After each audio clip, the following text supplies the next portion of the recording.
Assalamualaikum warahmatullahi wabarakatuh. Kami dari kelompok 5 kelas reguler B yang beranggotakan saya, Putri Ajeng Ardita, Alia Adila, Rizky Ainur Rafiq, Timotius Moreno, Muhammad Naufal Zakwan, Cika Aisyah Nurfadia, Dian Magista Maharani, M. Rafli Irwansyah, Miftahul Khairi Abdallah, Sarah Qurratul Ain, Ririn Alfiani, dan Salsabila Yulistiani Januar. Di sini, kami akan mempresentasikan tentang fokus ilmu administrasi publik. Salah satu tokoh administrasi negara dan masalah-masalah publik adalah Nicholas Henry. Beliau mengungkapkan bahwa fokus adalah apa yang menjadi pembahasan penting dalam mempelajari ilmu administrasi publik. Yang menjadi fokus dari ilmu administrasi publik adalah teori organisasi dan ilmu manajemen.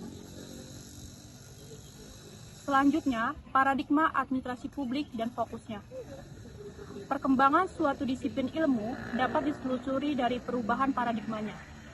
Paradigma merupakan suatu cara pandang, nilai-nilai, metode, prinsip dasar, atau cara memecahkan suatu masalah yang dianut oleh suatu masyarakat ilmiah pada suatu masa tertentu.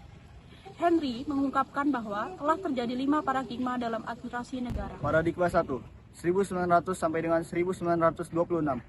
Dikenal sebagai paradigma dikotomi politik dan administrasi. Tokoh-tokoh dari paradigma tersebut adalah Frank J. Goodnow dan Leonard D. White. Fokus paradigma 1 adalah berkaitan dengan administrasi secara umum, teori organisasi, kepegawaian, penyusunan anggaran, dan lain-lain. Paradigma 2, 1927 sampai 1937. Disebut sebagai paradigma prinsip-prinsip administrasi. Tokoh-tokoh terkenal dari paradigma ini adalah Willoughby, Gulick, dan Urwick. Fokus paradigma 2 fokusnya adalah tentang bagaimana menjalankan prinsip-prinsip dituangkan dalam apa yang disebut sebagai planning, organizing, staffing, directing, coordinating, reporting, dan budgeting. Paradigma ketiga, 1927 sampai dengan 1937, adalah paradigma administrasi negara sebagai ilmu politik. Fokus paradigma ketiga adalah tentang politik birokrasi. Prinsip-prinsip administrasi publik di masa itu mengandung banyak kelemahan sehingga fokusnya menjadi Paradigma 4 tahun 1956 sampai 1970. Paradigma 4 adalah paradigma administrasi publik sebagai ilmu administrasi. Fokus paradigma 4 adalah tentang perilaku organisasi, analisis manajemen, penerapan teknologi modern seperti metode kuantitatif, analisis sistem riset operasi, atau administrasi secara umum.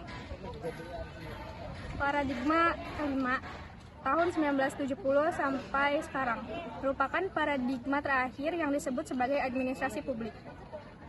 Fokus paradigma 5 yaitu dalam paradigma ini adalah teori organisasi, teori manajemen, dan kebijakan publik. Teori organisasi sebagai fokus administrasi publik. Organisasi melalui pengenalan organisasi, Radskelter dan Vigoda Gadot menyarankan beberapa karakteristik dalam organisasi. Karakteristik organisasi yang pertama ada kegiatan administrasi yang berkelanjutan, aturan dan prosedur formal, kantor yang jelas dan spesifik, organisasi hierarki kantor, penggunaan dokumen tertulis, persediaan sarana yang memadai, dan bukan kepemilikan kantor atau pemisahan kantor dari pemegang jabatan, prosedur disiplin, dan kontrol nasional.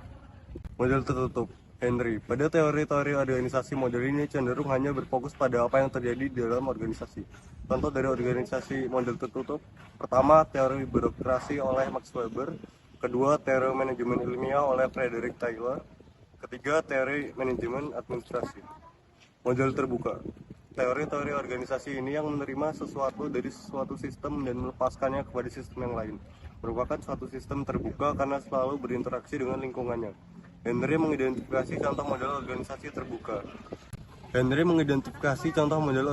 terbuka. Yang pertama, teori human relation, kedua, teori pengembangan organisasi, ketiga, organisasi sebagai satu kesatuan dalam lingkungannya. Fokus penelitian administrasi publik. Bagaimana menentukan fokus penelitian administrasi publik? Ada banyak cara dan yang paling populer adalah kriteria yang dulu digunakan oleh McCarthy dan Cleary pada 1984.